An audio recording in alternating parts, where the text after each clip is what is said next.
Viewers, welcome back to our channel চলতে চলতে চিন্ময়ী। আজ কয়েকদিন আগেই যে আপনাদের বলেছিলাম যে আমার মেয়ে সিঙ্গাপুরে গেছে, সেই সিঙ্গাপুরে ব্যাপারে আজকে আমি কিছু আলোচনা করব। আমার মেয়ের সঙ্গে আলাপ করিয়ে দিই ঈশিতা সিনহা। এই কদিন আগে একা একাই গেছে সিঙ্গাপুরের পথে, তো সেই ব্যাপারে আমি ওকে কয়েকটা প্রশ্ন জিজ্ঞেস করতে চাই। যে প্রথম প্রশ্ন হচ্ছে, তুই কি হঠাৎ করেই ঠিক করলি যে সিঙ্গাপুর চলে যাবি? হ্যাঁ, একদম হঠাৎ করেই ঠিক হয়েছিল, কারণ ও কিন্তু আমাদেরও জানায়নি। ওখানে ফ্লাইটে উঠে তারপরে আমাদের বলছে আমি সিঙ্গাপুর চলে যাচ্ছি। একদম হঠাৎ করে ঠিক হয়েছিল, কারণ আমার এক বন্ধু অফিসের কাজে যাচ্ছিল, তো আমি ভাবলাম তাহলে একটা সঙ্গ পাওয়া যাবে, ওর সাথেই চলে যাই। তো একদম উইদিন আ ফিউ ডেজ আমরা ভিসা প্রসেসিং, মানি এক্সচেঞ্জ সব কিছু করে একদম হুট করে বেরিয়ে গিয়ে সিঙ্গাপুর চলে যাই। তো এই যে ভিসা প্রসেসিং হলো, সেই ভিসা প্রসেসিংয়ে কী ফেস করতে হয়েছে, কিভাবে করা হয়েছে, সেইটা যদি একটু আমাদের দর্শকদের জানিয়ে দেওয়া হয় তাহলে ভালো হয়। তো ইন্ডিয়াতে সিঙ্গাপুরের ভিসা প্রসেসিং এর জন্য অথরাইজড সিঙ্গাপুরের গভর্নমেন্ট দ্বারা দুটো কোম্পানি, একটা হচ্ছে মেক মাই ট্রিপ, আর যেটা কিনা প্রায় সব কিছুর ভিসা প্রসেসিং এর জন্যই অথরাইজড, আর একটা হচ্ছে আকবর ট্রাভেলস। তো এরা দুজন চায় যে আপনার পাসপোর্টটা ওদেরকে কুরিয়ার করে পাঠাতে হবে, তারপর ওরা আপনার সব ডিটেলস দেখে টেকে ভিসা অ্যাপ্রুভ হলে ভিসার সাথে আপনাকে আবার কুরিয়ার করে পাসপোর্ট পাঠিয়ে দেবে। কিন্তু ভিসার আগে ওদের দরকার, visa as the proof of travel, ভিসার অ্যাপ্লাই করার আগে ওদের আগে দরকার আপনাদের যাওয়ার এবং আসার দু পথের টিকিট, আর ওখানকার হোটেল বুকিং, বা আপনি যদি কোথাও থাকেন, কারোর বাড়িতে থাকেন, বা যদি কোনো অফিস ট্রিপে যান, সেই ডকুমেন্ট, এইসবগুলো লাগবে। তো আপনারা যদি ঘুরতে যাচ্ছেন, অফিস ট্রিপে যাচ্ছেন না, আর কেউ যদি ওখানে আপনার নেই কন্ট্যাক্ট, সিঙ্গাপুরে থাকে যে, তাহলে আপনাদেরকে আগে হোটেল বুক করতে হবে, আগে টিকিট বুক করতে হবে, তারপরে আপনারা ভিসার জন্য অ্যাপ্লাই করতে পারেন। এগুলো না করে রাখলে ভিসা প্রসেস করবে না ওরা। আর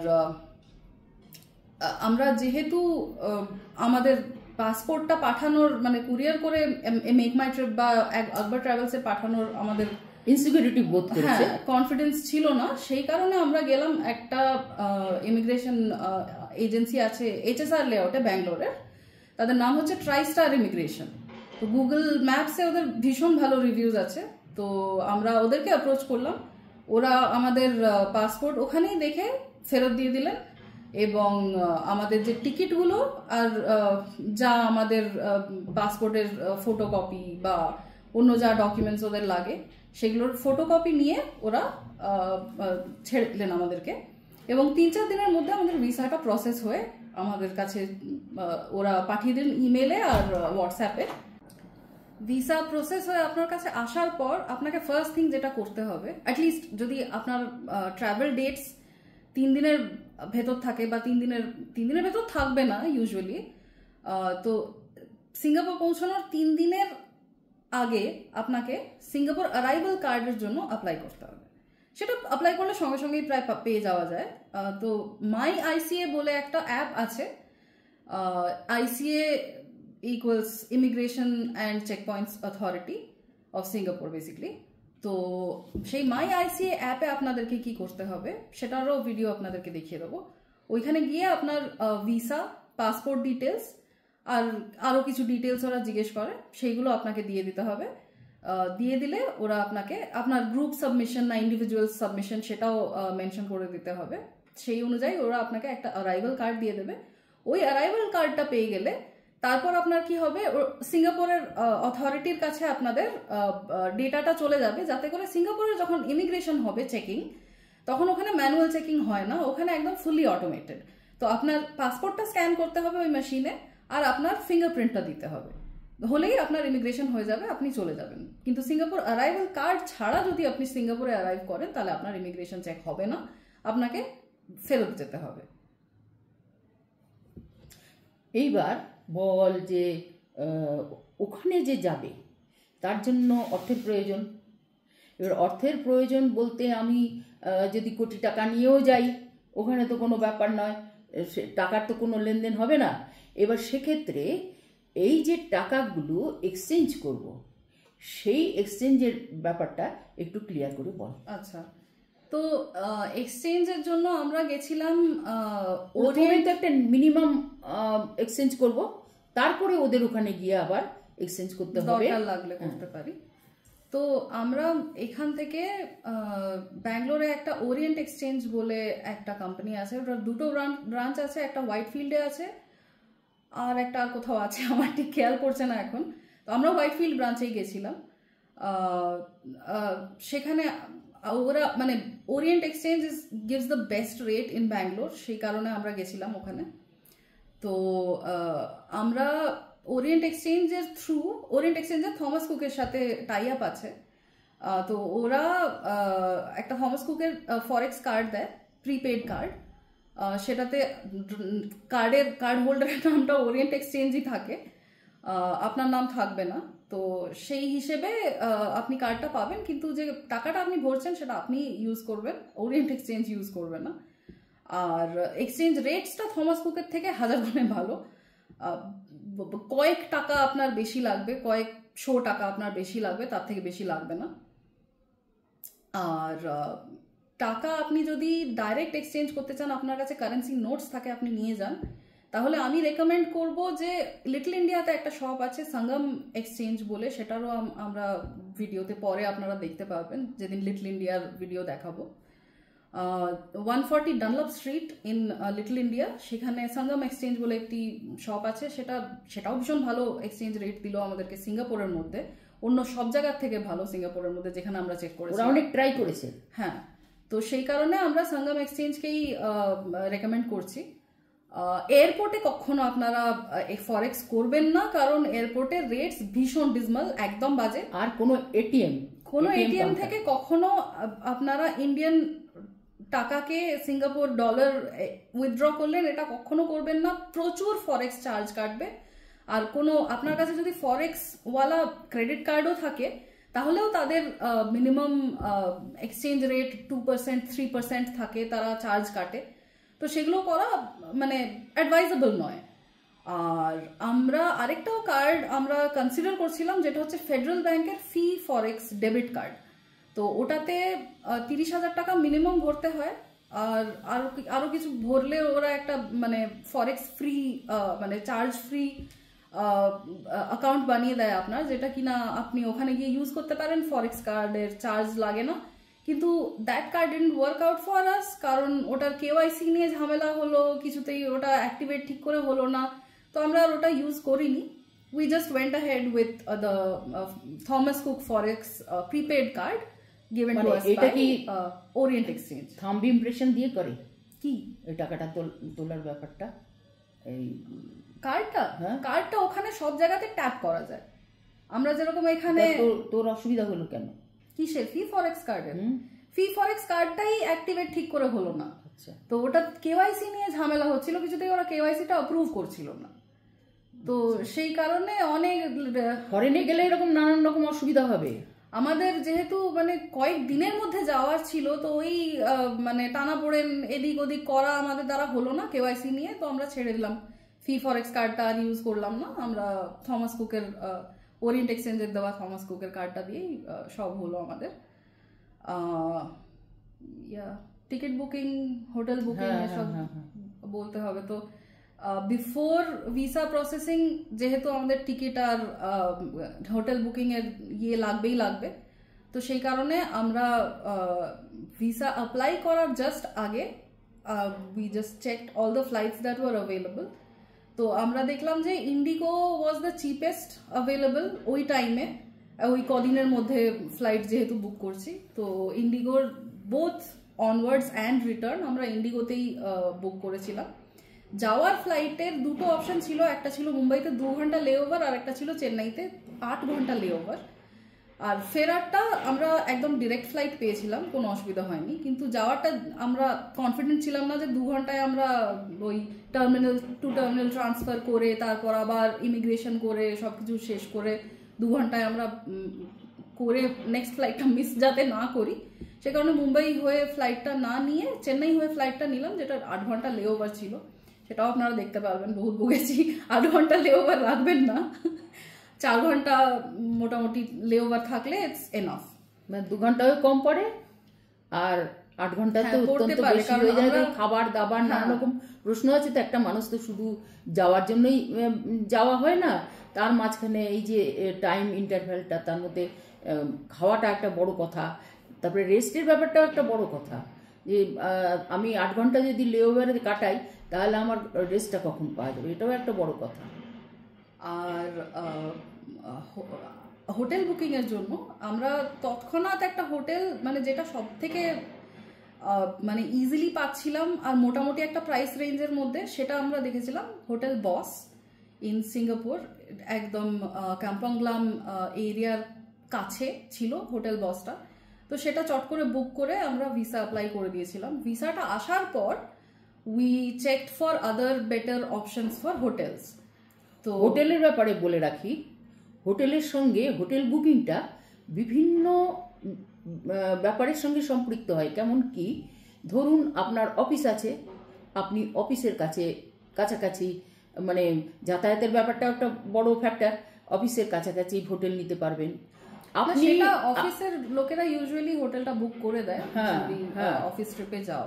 2 হচ্ছে আপনি আপনার আর্থিক সংস্থান, হয়তো একজন বড় লোক একটা পশ এরিয়ায় গিয়ে যে হোটেলটা বুক করলো, আপনার সেই ক্ষমতা নেই, সেক্ষেত্রে আপনি দেখবেন হয়তো বিশাল একটা পশ এরিয়ায় আপনার হলো না, আপনি ভালো দেখতে পেলেন না, ভালো খেতে পেলেন না, কিন্তু একটা রিমোট জায়গায়, একটু রিমোট জায়গায়, খুব দূরে হলে অসুবিধা আছে, সেইখানটায় গিয়ে আপনি একটা সস্তা দরের হোটেল পেলেন, সেইখান থেকে আপনি একটু যাতায়াত করে, ওখানে আপনি বাস পাবেন, মেট্রো পাবেন, আপনার পুরো ইয়েতে, তাছাড়া এমনি ট্যাক্সি ফ্যাক্সি তো আছেই, আপনি পেয়ে যাবেন। সবচেয়ে বড় কথা, ওখানে সাইকেলের একটা ব্যবস্থা আছে, পরেও সেটা বলছে, হ্যাঁ, সাইকেল ভাড়া করে দুনিয়া বিশ্ব জয় করে আসা যায়, এরকম ব্যবস্থা আছে, সেইগুলো রয়েছে। সুতরাং আপনি একটু দূরত্ব হলে মোটামুটি যাতায়াত করে সব ম্যানেজ করতে পারবেন। সেই জন্য এরা কিভাবে চটজলদি হোটেল পাওয়ার জন্য কিভাবে হোটেলটা বুক করেছে সেটা আপনারা জেনে নিন। তো হোটেল বসটা পাওয়ার পরে আমরা ভিসা অ্যাপ্লাই করে দিলাম। ভিসাটা আসার পর আমরা আরো চেক করে দেখলাম আর কি হোটেল পাওয়া যায়। Hotel ibis styles on Macpherson বলে একটা চিপার অপশন ছিল, হোটেল বসের থেকে চিপার। আর হোটেল বসে আরেকটা জিনিস, যে জালনাওয়ালা রুমের জন্য এক্সট্রা পে করতে হচ্ছে। তো আপনি পুরো একদম অন্ধকূপের মধ্যে লাইট চালিয়ে আপনাকে থাকতে হবে যদি বিনা জালনাওয়ালা রুমে থাকেন। তো সেই কারণে, যদিও বা লোকেশনটা খুব ভালো ছিল হোটেল বসের, কিন্তু আমরা ঠিক মানে আমাদের পছন্দসই হচ্ছিল না, কারণ জানলা ফালনা কিছু নেই, দিনের বেলা উঠেও লাইট জ্বালিয়ে থাকতে হবে। তো ibis styles look like a good option, একটু চিপার সাইডেও ছিল, কিন্তু ওটার মেট্রো কানেক্টিভিটিও মোটামুটি ছিল, কিন্তু একটু দূরের সাইডে, যেখানে অন্য সব সাইট সিইং এর জায়গাগুলো দূরে দূরে। তো সেই কারণে আমরা আরেকটা হোটেল খুঁজে বার করলাম, যেটা কিনা স্টুডিও এম। সেটা হোটেল বসের থেকে স্লাইটলি হায়ার, কিন্তু ছিল একটা লফট রুম, বিশাল রুম, পুরো ফ্লোর টু সিলিং জালনা। আপনাদেরকে দেখাবো হোটেল রুমের সব ডিটেলস নেক্সট কয়েকটা ভিডিওর মধ্যেই, তো দেখতে পাবেন যে কত ভালো। আর ওটার লোকেশনটা একদম বেস্ট ছিল, ফোর্ট ক্যানিং পার্কের একদম কাছে, ফোর্ট ক্যানিং মেট্রোর একদম কাছে। আমরা রোজ হেঁটেই ফোর্ট ক্যানিং মেট্রো গেছি, ওখান থেকেই ঘোরাফেরা করেছি। বাস স্ট্যান্ড কাছে, রবার্টসন কি একদম সামনে, ক্লার্ক কি হাঁটা পথ। তো সেই কারণে like Studio M was the best option that we found. আমরা বুক করেছিলাম ক্লিয়ার ট্রিপ থেকে, কাজেই সেটা বেশ ভালো ডিসকাউন্টও পেয়েছিলাম। তো টোটাল আমাদের হোটেলের ভাড়া পড়েছিল ফর 5 নাইটস অ্যারাউন্ড 71,000 টাকা। আর ফ্লাইটের to and fro cost 50,000 something পড়েছিল আমাদের। এইবার হচ্ছে এই যে একটা মানুষের তো কেউ অফিসের কাজে যাচ্ছে, তারা ইয়ং ছেলে মেয়ে, অনেক বয়স্ক লোকও যাবে, তাদের একটু দৈহিক ক্ষমতাটা কম। সেক্ষেত্রে এই যে পুরো বিভিন্ন আইল্যান্ডগুলো, বিচগুলো যদি কেউ পুরোপুরি মানে সিঙ্গাপুরকে পুরো ঘুরে দেখতে চায়, তাহলে কতদিনের ট্যুর করলে সেটা বেস্ট হবে? কারণ প্রচুর দেখার আইটেম আছে ওখানে। মানে সিঙ্গাপুরটাকে এমন ঢেলে সাজানো হয়েছে যেন একটা ট্যুরিস্ট বেস একটা জায়গা, যেখানে কিনা সমস্ত পৃথিবীর লোক যেন একসঙ্গে জড়ো হচ্ছে। সেই জায়গাটায় আমার তো মনে হয় না 7-8 দিনের কমে থাকলে এতটা ঘুরে দেখা সম্ভব হয়। কারণ শুধু তো ঘুরে দেখা নয়, বিভিন্ন যে সমস্ত সায়েন্টিফিক জিনিসগুলো তৈরি হয়েছে সেইগুলোর মজা নেওয়া, যারা রাইড করবে রাইড, যেমন স্কাই রাইড আছে, বিভিন্ন রকমের রাইড আছে, সেগুলো যদি করতে চায় তাহলে কতদিন লাগবে? তো আমরা অনেক জায়গা আমাদের লিস্টে ছিল যেগুলো আমরা মিস করেছি, যেরকম সিঙ্গাপুর জু, নাইট সাফারি, সিঙ্গাপুর ফ্লায়ার, তারপরে অনেক রকম। তারপর আমরা যেহেতু রাত্রিবেলা একদম 10টার সময় চাঙ্গি এয়ারপোর্টে পৌঁছেছি, ততক্ষণে জুয়েল বন্ধ হয়ে গেছিল, তো রাত্রিবেলা যে লাইট শোটা হয় সেটাও আমরা মিস করেছি। তো এরকম অনেক জিনিস আছে, সেগুলো প্ল্যান করে রাখতে হয় আগের থেকে। যেহেতু আমাদের একদম আনপ্ল্যান্ড ছিল, সেহেতু আমরা সবকিছু কভার করতে পারিনি। তাও আনপ্ল্যান্ড আর আননোন ছিল প্রায়। তাও আমরা 5 দিনে প্রচুর কিছু কভার করেছি। 5 দিন মানে আমরা রাত্রিবেলা পৌঁছেছি প্রথম দিন, সো 4 দিন বেসিকলি। তো আমি বলবো কমফোর্টেবলি কভার করতে গেলে মিনিমাম 7 দিন নিয়ে যাওয়া উচিত, যদি সবকিছু পুরো কান্ট্রিটা ভালো করে কভার করতে। আর আমাদের মতো বয়স্ক লোকদের মনে হয় 10 দিন একটু যাবে, খরচ বহুল। হ্যাঁ, খরচটাও নিজেদের দেখতে হবে সবকিছু। মানে ওখানকার হোটেলগুলো তো এত এক্সপেন্সিভ যে আমরা ভাবছিলাম আমরা পড হোটেলে থাকবো। পড হোটেলগুলো কি হয়, একটা মানে একটা পড বানানো থাকে গোল মতো, তলায় একটা বিছানা থাকে, বিছানার পায়ের কাছে একটা টিভি থাকে, আর এখানে লাইট থাকে, শুধু একটা মানুষ ঢুকে ওখানে শুতে পারবে, আর বাথরুম কমন। তো আমরা ওইগুলো টেন্টের মতো, খানিকটা টেন্ট নয়, মানে তোমার এরকম একটা পড নিচে আছে, তার উপরে আরেকটা পড, এরকম তোমাকে মানে ও আচ্ছা বাঙ্ক বেড টাইপের, তোমাকে ওগুলোতে চড়ে, কিন্তু আবার ওগুলো দরজা বন্ধ করে দেওয়া যায়। ওগুলো ইন্ডিভিজুয়াল রুমস, কিন্তু শুধু শোয়ার টুকুর জন্য, মানে তুমি উঠে দাঁড়াতে পারবে না, কোনো রকমে বসতে পারবে। তো ওগুলোও আমরা কনসিডার করছিলাম সস্তার জন্য, but to stay comfortably we stayed in a hotel rather than one of those spots. তারপরে আবার বাথরুম কমন। তো there are very nice spots. যদি সোলো ট্রিপে যান তাহলে ডেফিনেটলি আমি পডস রেকমেন্ড করবো, কারণ চিপও হবে, plus it will be a different experience. কয়েকটা সাইফাই থিম পড হোটেলসও আছে, যেগুলো একদম পুরো মনে হবে স্টার ট্রেকের স্পেসশিপের ভেতরে আপনি ঢুকে ঘুমাচ্ছেন। তো সোলো ট্রিপে গেলে আমি ডেফিনেটলি পডস বা হোস্টেলস ইভেন রেকমেন্ড করবো। হোস্টেলস পাওয়া যায় ক্যাম্পংগ্লাম, তারপর চায়না টাউন আর লিটল ইন্ডিয়ার নেবারহুডগুলোতে। ওখানে আপনি শেয়ার্ড রুমস পাবেন, কিন্তু as a solo traveller is definitely recommended. হোমস্টেও পাওয়া যায়। হ্যাঁ, এয়ারবিএনবি, হোমস্টে এগুলোও পাওয়া যায়, কিন্তু সেগুলো এক্সপেন্সিভ সাইডে, ওগুলো চিপার সাইডে পাবেন না। আচ্ছা, এই যে সিঙ্গাপুরে যাওয়ার, বিদেশে যাওয়ার একটা যে কষ্ট বলতে, আমরা একটা এনভায়রনমেন্টে অভ্যস্ত, ঠিক অন্য আর একটা দেশের তার আইন কানুন সমস্ত কিছু আলাদা। এইখানে গিয়ে আর কি ফেস করতে হয়েছে সেগুলো একটু বললে ভালো হয়, আর কোন কোন অসুবিধে বা সুবিধে সেইগুলো একটু বললে ভালো হয়। সে তো অনেকই আছে, বাকি আমাদের ভিডিওগুলোতেও আমরা দেখাবো, তাই তো, যেগুলো করে এনেছি ওখানে পার্ট বাই পার্ট ওইভাবেই দেখাবো। কিন্তু একটা জিনিস হচ্ছে, সিঙ্গাপুরের লস ভীষণ স্ট্রিক্ট। আপনি যদি অল্প একটু তিল থেকে তাল খসলেও আপনার ফাইন লেগে যাবে। যেরকম আপনি যদি হকার সেন্টারে গিয়ে খাবার নিয়ে খেয়ে ট্রেটাকে টেবিলেই ফেলে রেখে চলে যান, আপনার ফাইন লাগবে। ট্রেটাকে গিয়ে ঠিক জায়গায় ফেরত রেখে আসতে হবে। বা যদি আপনি ডুরিয়ান ফল, একটা ভীষণ গন্ধওয়ালা ফল হয় একটা ডুরিয়ান, সেই ডুরিয়ানটা যদি আপনি, ডেজিগনেটেড এরিয়া আছে ডুরিয়ান খাওয়ার, যদি আপনি ওখান থেকে অন্য জায়গায় গিয়ে ডুরিয়ান খান, আপনার জেলও হতে পারে। যদি আপনি মেট্রোতে ডুরিয়ান নিয়ে ঢোকেন, তাহলে আপনার তো $5,000 ফাইন হবে, জেলও হতে পারে। আবার চুইংগাম আপনি ইউজুয়ালি পাবেন না, আপনি ইন্ডিয়া থেকে চুইংগাম নিয়ে যেতে পারবেন না, আপনাকে ইমিগ্রেশন করতে দেবে না, ঠিক আছে, ওরা ধরে নেবে আপনাকে। তো এরকম নানান রকম জিনিসপত্র আছে। আচ্ছা, একটা জিনিস আমি বলতে ভুলে গেছি, যে ইন্ডিয়া থেকে যাওয়ার সময় ইন্ডিগো কিন্তু আমাদেরকে ওয়েব চেক ইন করতে দেয়নি। তো আপনাকে ওই যে SGACটার ব্যাপারে বললাম, সিঙ্গাপুর অ্যারাইভাল কার্ড, সেইটা আপনাকে এয়ারপোর্টে গিয়ে দেখাতে হবে ইন পার্সন, যারা চেকিং ব্যাগের চেকিং এইসব করছে। তো ওরা ওইটা দেখে ওদের সিস্টেমে সবকিছু এন্টার করে তারপর আপনার চেক ইনটা ওরা করবে, অ্যাপ্রুভ করবে, এবং you have to do that in person, web check in হবে না। আর ভিসা ফিজ পার হেড আমাদের লেগেছে 4,200। ওরা দুজন ছিল, তো 8,400 আমাদের লেগেছে টোটাল। ঠিক আছে, এবার আমরা সিঙ্গাপুরের দিকে যাত্রা করি, চলুন আপনাদের দেখাই।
আমরা এখন চেন্নাই এয়ারপোর্টের টার্মিনাল 2-তে বসে অপেক্ষা করছি ইমিগ্রেশন চেকের জন্য। আমাদেরকে ইন্টারন্যাশনাল ট্রান্সফার্সের জন্য টার্মিনাল 1 থেকে টার্মিনাল 2-তে আসতে হয়েছে। এসে আমরা এখন অপেক্ষা করছি, বিকজ ইমিগ্রেশন এখনও আমাদের ফ্লাইটের জন্য খোলেনি। ওই দূরে ইমিগ্রেশন, যেখানে অন্য লোকেরা চেক ইন করছে, কিন্তু আমাদের ফ্লাইটের টাইম অনেক দেরিতে বলে এখনও আমাদের জন্য কাউন্টার খোলা হয়নি। সেই কারণে আমরা এখানে এসে অপেক্ষা করতে করতে খিদের জ্বালায় এখানে আশেপাশে দূর দূরান্ত অবধি কিচ্ছুই নেই, শুধু একটা ক্যাফেচিনো আছে, যেটাতে কিনা ভীষণ বাজে খাবার পাওয়া যায় আর তেমনি চরম দাম। কিন্তু এখানে মরিয়া হয়ে আর কোনো খাবারের কোনো কিছুই না পেয়ে আমাদেরকে বাধ্য হয়ে সেই ক্যাফেচিনো থেকে খাবার কিনে খেতে হলো। সেই দিয়ে আমরা ব্রেকফাস্ট সারলাম। এখন আরও কিছুক্ষণ ওয়েট করতে হবে, করে তারপর আমাদের ইমিগ্রেশন হবে। আমাদের ইমিগ্রেশন চেক হয়ে গেছে, হয়ে গিয়ে ওপরে এসেছি। এখানেও খুব একটা খাবারের দোকান কিছু নেই, যা আছে মোস্টলি কেনাকাটার জন্য কাপড় জামার দোকান, ব্যাগস এসব আছে। আর ওইখানে দুটি দোকান আছে, মিনিমাম স্ন্যাক্সের মতো দোকান। সেখান থেকে এখন এই ক্রোসাঁটি কিনে নিয়ে যাচ্ছি। এটার দাম হলো 310 টাকা। এখন এয়ারপোর্টে এরকম ডেসপারেশনে এরকম দাম দিয়েই খেতে হবে, কি আর করা যাবে।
এটা জুয়েলের এন্ট্রেন্স, যেখানে রেইন ভর্টেক্সটা আছে, কিন্তু বুঝতে পারছি না খোলা আছে না ঢুকতে পারা যাবে না। এখানকার ভিউটা ভীষণ অসম।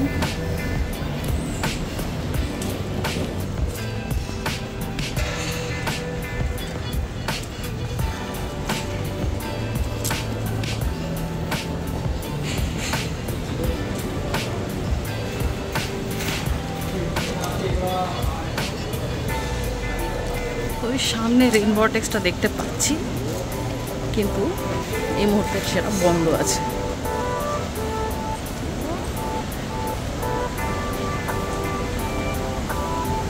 কোনো জল পড়ছে না, আরেকদিন এসে দেখতে হবে।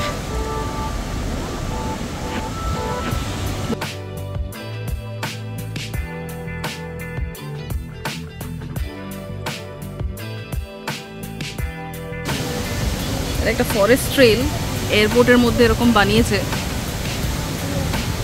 শিসেইডো forest valley. Very nice, all real trees.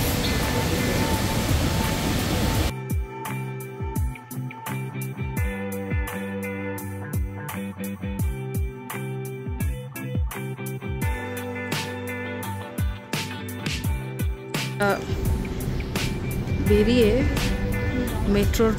Metro খুঁজতে গিয়ে দেখলাম যে মেট্রো বহুত টাইম লাগাচ্ছে, সেই জন্য আমরা গ্র্যাব বুক করেছি একটা ট্যাক্সি, যেটা 25 মিনিট লাগাবে বলছে। দেখা যাক, এখনও আসেনি, আমরা ওয়েট করছি। হ্যালো ভিউয়ার্স, আমাদের ট্যাক্সি ছুটে চলেছে, গ্র্যাব ট্যাক্সি। আর আমরা হোটেলে পৌঁছবার আগে আমাদের এই ব্লগটি এখানেই শেষ করছি।